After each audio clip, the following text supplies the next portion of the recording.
गुरुर्ब्रह्मा गुरुर्विष्णु गुरुर्देवो महेश्वरा गुरुर्साक्षात् परब्रह्म तस्मै श्री गुरुवे नमः।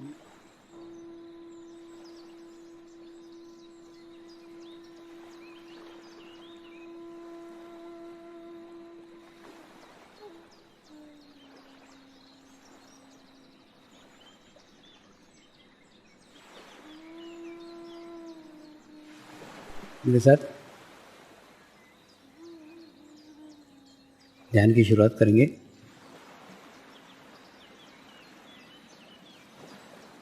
मैं एक पवित्र आत्मा हूँ। मैं एक शुद्ध आत्मा हूँ। मैं एक पवित्र आत्मा हूँ। मैं एक शुद्ध आत्मा हूँ। मैं एक पवित्र आत्मा हूँ। मैं एक शुद्ध आत्मा हूँ। गुरु मंत्र का उच्चारण करेंगे। ओम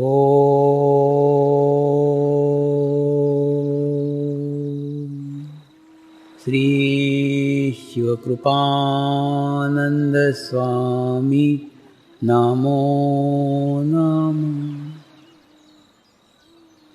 ओम श्री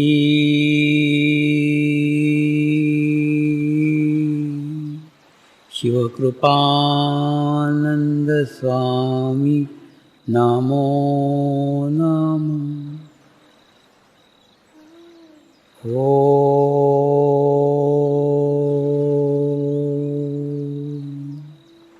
श्री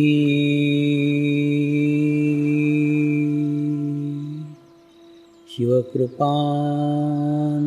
स्वामी नमो नमः। ओम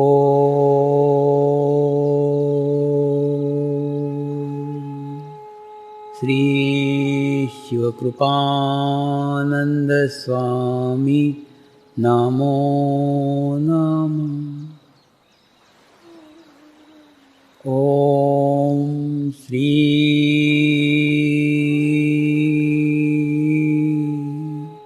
शिवकृपानंद स्वामी नमो नमः। ओम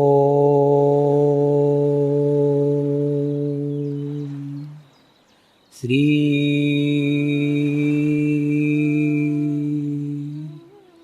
शिवकृपानंद स्वामी नमो नमः। ओम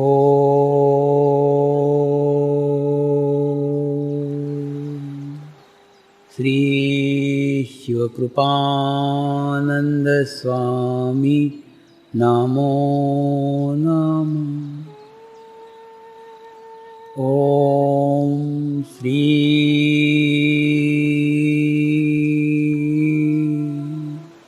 शिवकृपानंद स्वामी नमो नमः। ओम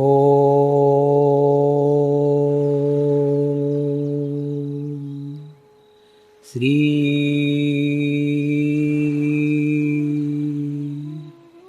शिवकृपानंद स्वामी नमो नमः। पहले तो प्रचार ही क्यों करें, इसके ऊपर आए कि प्रचार क्यों करना चाहिए। तो क्या रहता है, क्यों करना चाहिए ये समझ में आया ना, फिर आगे का समझ में आएगा।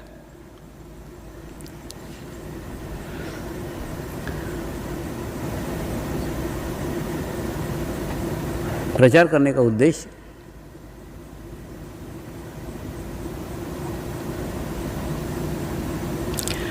जिस प्रकार से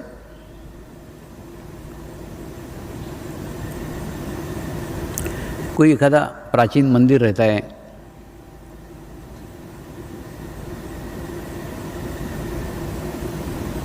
कोई एखादी प्राचीन वास्तू रहती है,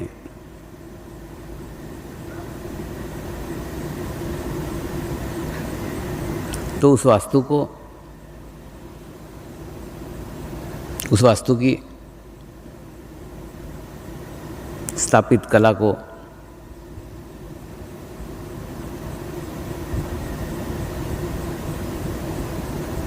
वहाँ के चैतन्य को, वहाँ के वाइब्रेशंस को हम इसलिए संभाल के रखते हैं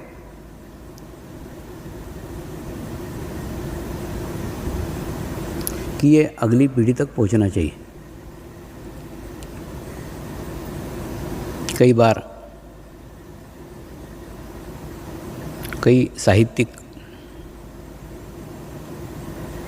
जी जान से प्रयत्न करते रहते हैं कि जो प्रांत की छोटी छोटी भाषाएं हैं,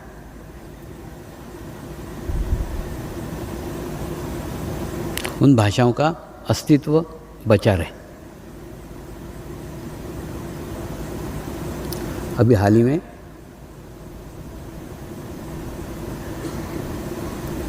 एक सर्वेक्षण पढ़ा था,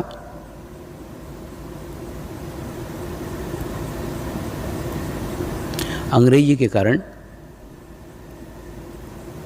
दुनिया की 350 भाषाएं समाप्त हो गई। यानी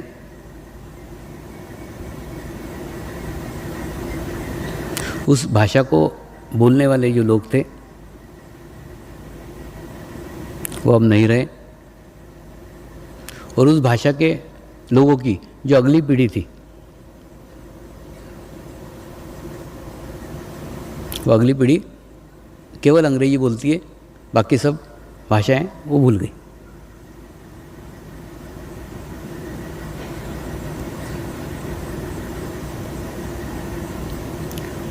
तो प्रत्येक भाषा के अस्तित्व को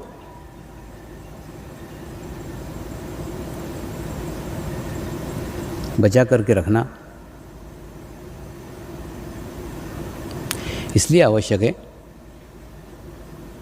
कि उस भाषा में वहाँ की संस्कृति छुपी हुई है,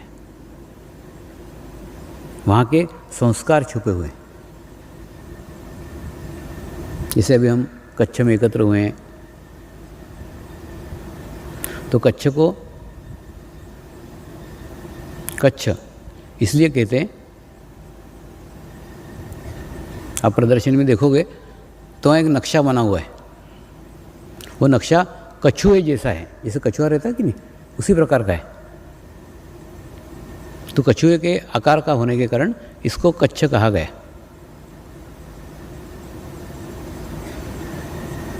और यहाँ के साधकों को अपनी भाषा से, अपने संस्कृति से अत्यंत प्यार है, और इसी कारण उन्होंने इच्छा प्रकट की कि स्वामी जी जब प्रदर्शनी लगेगी उसमें हम एक कच्छ की प्रदर्शनी लगाएं क्या। तो मैंने बड़े खुशी के साथ उसका अनुमति दी, और उन्होंने बड़ी सुंदर प्रदर्शनी यहाँ लगाई है। आप लोगों ने नहीं देखी हो तो ज़रूर देखिए।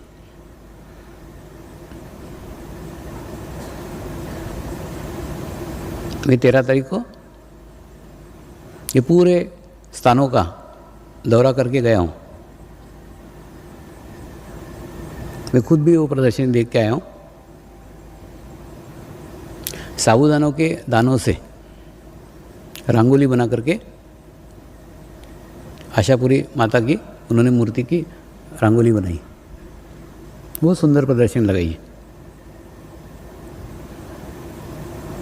तो इस प्रकार की आइडिया, इस प्रकार की कल्पना गोवा के गुरु पूर्णिमा में हो सकती थी, गोवा के संस्कृति की भी झांकी लगाई जा सकती थी, अजमेर में राजस्थान की भी लगाई जा सकती थी, लेकिन लगाई नहीं गई, यहाँ लगाई गई। तो यहाँ से सीखिए ना आप कि एक अवसर रहता है अपने संस्कृति को प्रदर्शित करने का।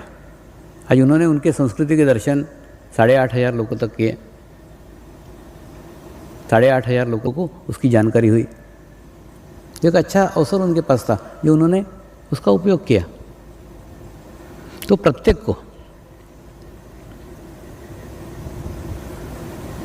आप किसी भी भाषा के हो, आप किसी भी जाति के हो, आप किसी भी धर्म के हो, आप किसी भी देश के हो, आप किसी भी रंग के हो, जो भी आपके आत्मा ने आपके लिए उपयुक्त था वही स्थान आपके लिए चुना है। तो अपने जाति का, अपने धर्म का, अपने देश का, अपने संस्कृति का, अपने भाषा का अभिमान रखो और उसको वृद्धिगत करने के लिए, उसको बढ़ाने के लिए, उसको डेवलप करने के लिए आप आपके जीवन काल में क्या कर सकते हो वो करो। क्योंकि मेरा ऐसा विश्वास है उसको वृद्धिगत करने के लिए तुम्हारा जन्म उस जाति में हुआ है, उस संस्कृति में हुआ है, उस भाषा में हुआ है। और रही बात समर्पण की,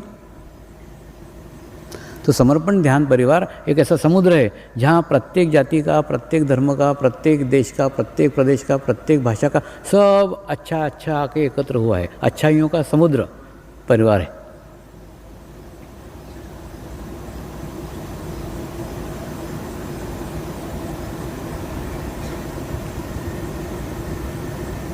तो प्रचार भी उसी कड़ी की एक कड़ी है कि जो हिमालय के ऋषि मुनियों ने 800 साल से तपस्या करके, साधना करके, उपासना करके जो ध्यान की पद्धति निर्माण की, और जो ध्यान की पद्धति 800 सालों तक रहस्यमय तरीके से केवल हिमालय में ही स्थित थी।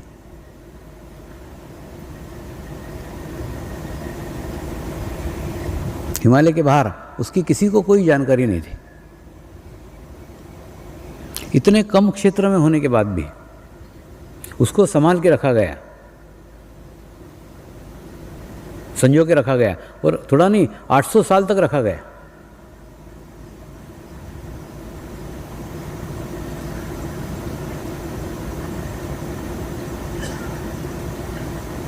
$800 साल कोई कम अरसा नहीं होता।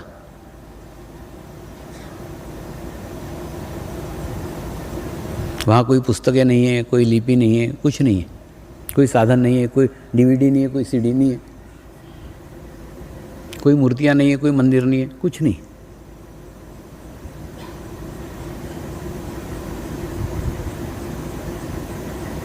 अनुभूति की ज्योति 800 सालों तक बनाए रखी, उसको बुझने नहीं दी।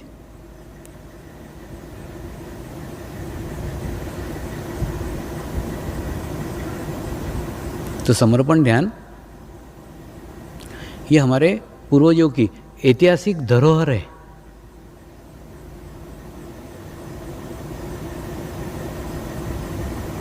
उस धरोहर को, दीपक को जो उन्होंने 800 सालों से जला के रखा है, उसको हमको बुझने नहीं देने का है। उसको हमें हमारे जीवन काल में जितना हम तेल डाल सके उतना तेल डालने का है, जितना संभाल के रखना चाहिए उतना संभाल के रखने का है, उसको अगली पीढ़ियों तक पहुंचाने का है।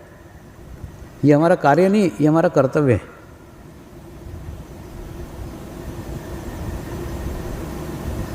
और किसी भी गुरु को सबसे बड़ी गुरु दक्षिणा वही है कि उसके कार्य को आप आगे ले जाएं।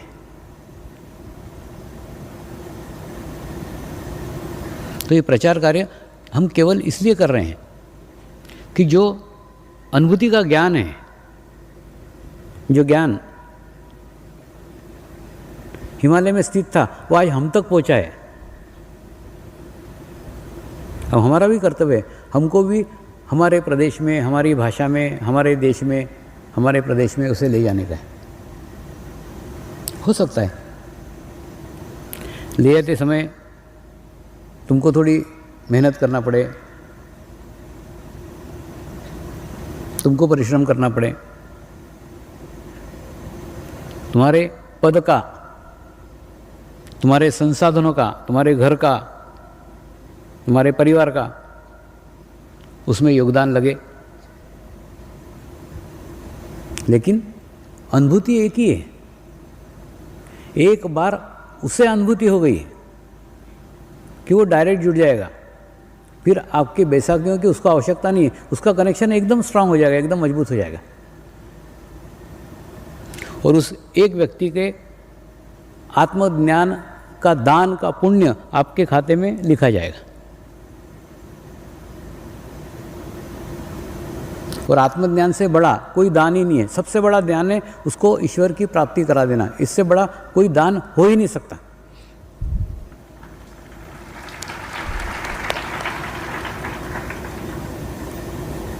सिर्फ प्रचार करते समय अपेक्षा से प्रचार मत करो।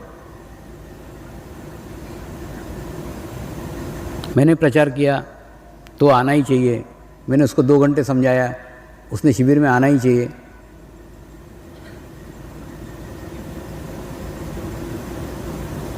ये अपेक्षा मत रखो, ये अपेक्षा भी फिर स्वार्थ है। इसमें आपका कुछ स्वार्थ है क्या? वो आएगा तो आपको 2 पैसे मिलने वाले हैं क्या? नहीं, आपका कुछ भी स्वार्थ नहीं है इसमें। फिर अपने ईगो की क्यों पुष्टि करते हो? क्यों अपने अहंकार को बढ़ाते हो कि आपने 2 घंटे समझाया इसलिए उसने शिविर में आना ही चाहिए?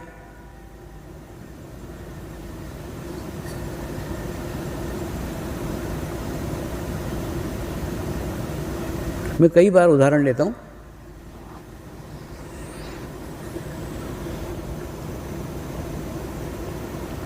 कि मैं एक गंदा पाइप था, मैं एक मटमेला पाइप था, मैं एक खराब पाइप था, जिस पाइप में कीड़े पड़े हुए थे, मिट्टी पड़ी हुई थी, कचरा पड़ा हुआ था, और ऐसे कचरे से भरा हुआ पाइप था।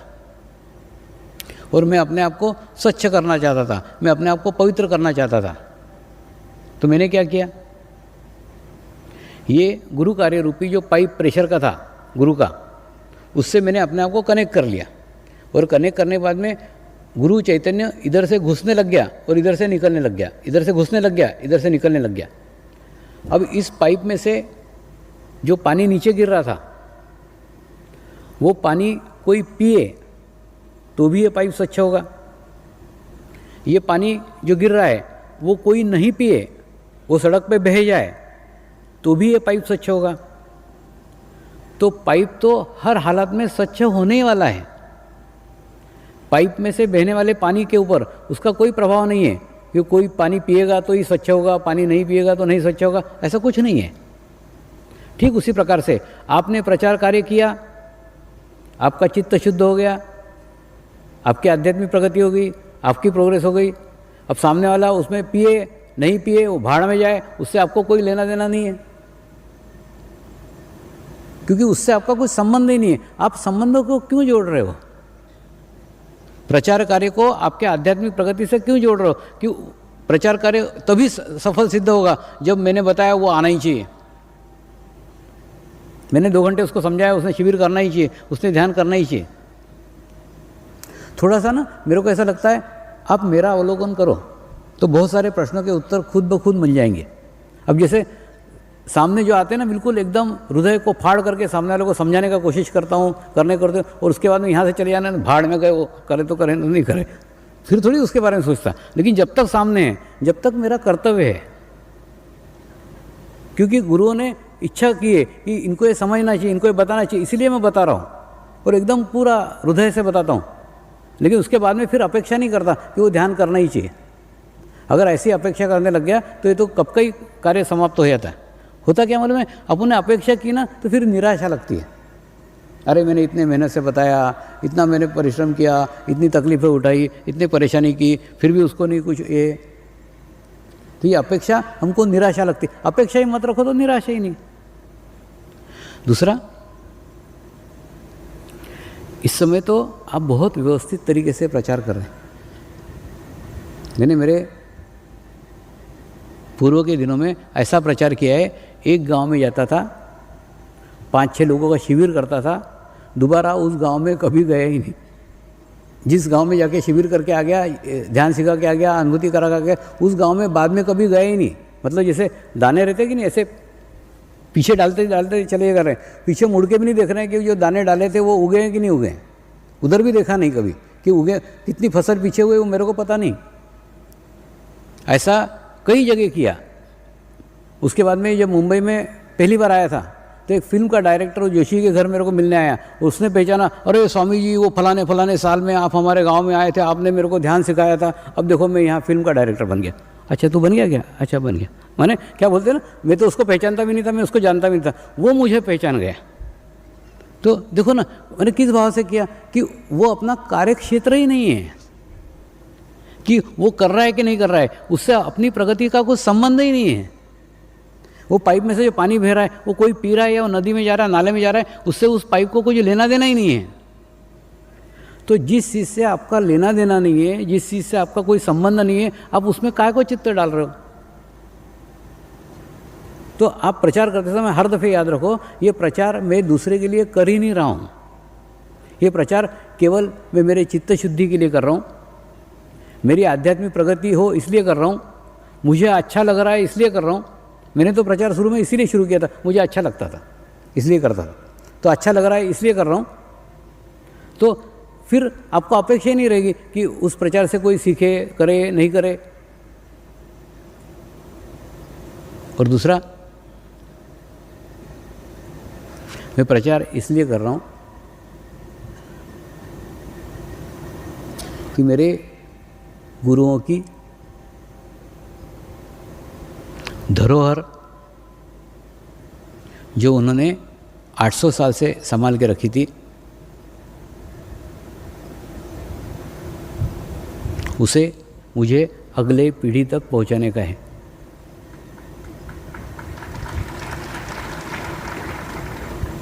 आजकल एक टीवी पे एडवर्टाइजमेंट आती है, आपने देखी कि नहीं मालूम नहीं। बाप और लड़का कार से जाते रहते हैं, तो कार में बाप को वो लड़का बोलता है, पिताजी मैं अब साइकिल की दुकान खोलना चाहता हूँ बड़ा होकर के। तो पिताजी पूछता ऐसा क्यों? तो बोलता ट्रैफिक पे खड़े रह के आप इतना पेट्रोल जला रहे हो कि हमारे पीढ़ी तक पेट्रोल रहेगा ही नहीं, तो हम तो साइकिल ही चलाएंगे ना।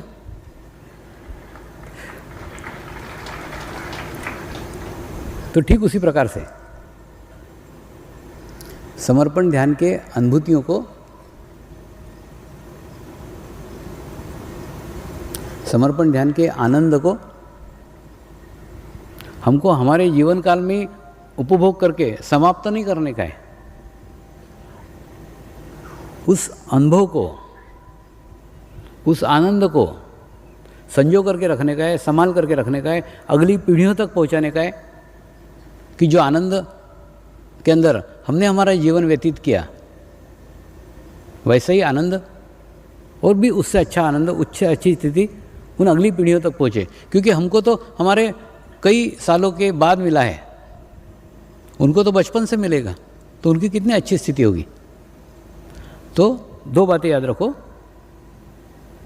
पहली बात, गुरुओं की ऐतिहासिक धरोहर को संभाल के रखने के लिए हम प्रचार कर रहे हैं, हम गुरु कार्य कर रहे हैं, किसी को बताने के लिए, किसी को दिखाने के लिए, कोई उसके अंदर आए इसके लिए नहीं, कुछ भी नहीं, हमारा कोई उद्देश्य नहीं। एक दूसरा, यह गुरु कार्य करने से, ये प्रचार करने से मेरा चित्त शुद्ध होने वाला है, मुझे प्रसन्नता लगने वाली है, मुझे अच्छा लगने वाला है, इसलिए मैं कार्य कर रहा हूँ। सचमुच ये प्रयोग करके देखो, मैंने अभी इतनी सारी संभावनाएं बाकी हैं और इतने सारे क्षेत्र बाकी हैं, मुझे सब दिखते रहते हैं। अभी उसके 10% तक भी आप नहीं पहुँचे हो। बहुत सारी संभावनाएं जहाँ पे प्रचार किया जा सकता है और प्रचार कर सकते हो।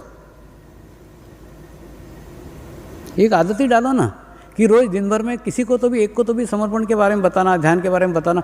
एक नियम डालो, रोज डालो, करके देखो, करके तो देखो, उससे लोग उसमें आएंगे कि नहीं आएंगे मालूम नहीं, लेकिन तुम्हारा जरूर विकास हो जाएगा।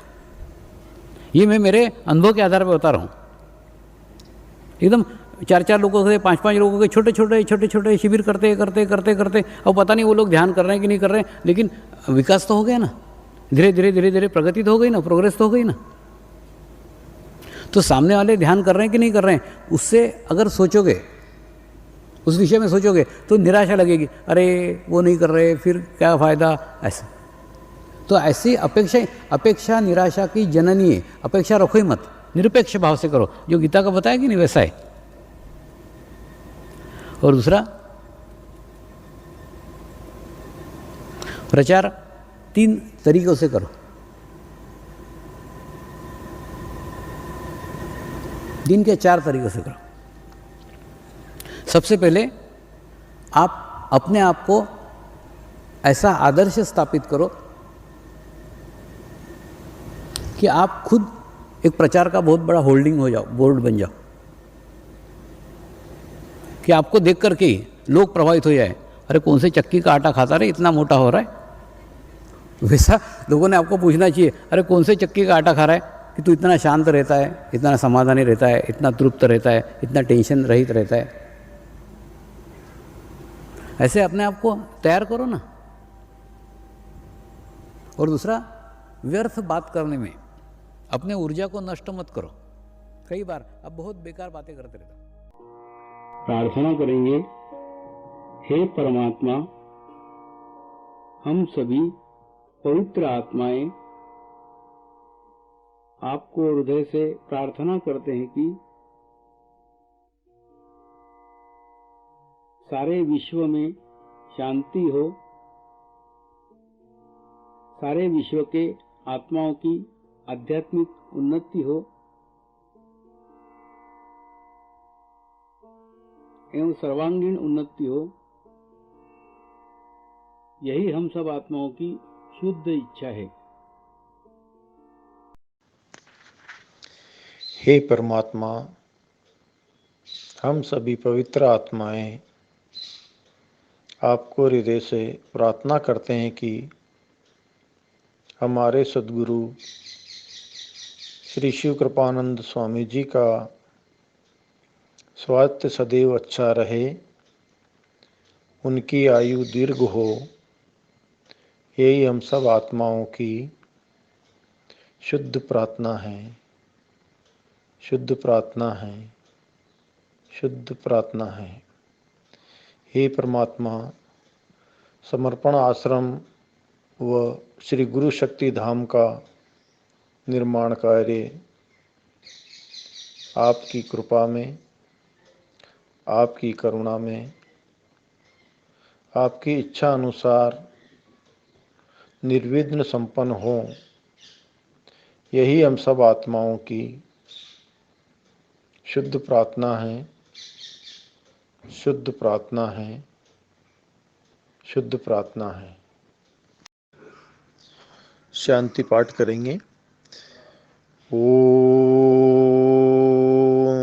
ध्यो शांति अंतरिक्ष गुम शांति पृथ्वी शांति रापः शांति औषधयः शांति वनस्पतयः शांति विश्वे देवाः शांति ब्रह्म शांति सर्वगं शांति शांति एव शांति सामा शांति एधि ओम शांति शांति शांति सर्व इष्ट सुशांति भवतु।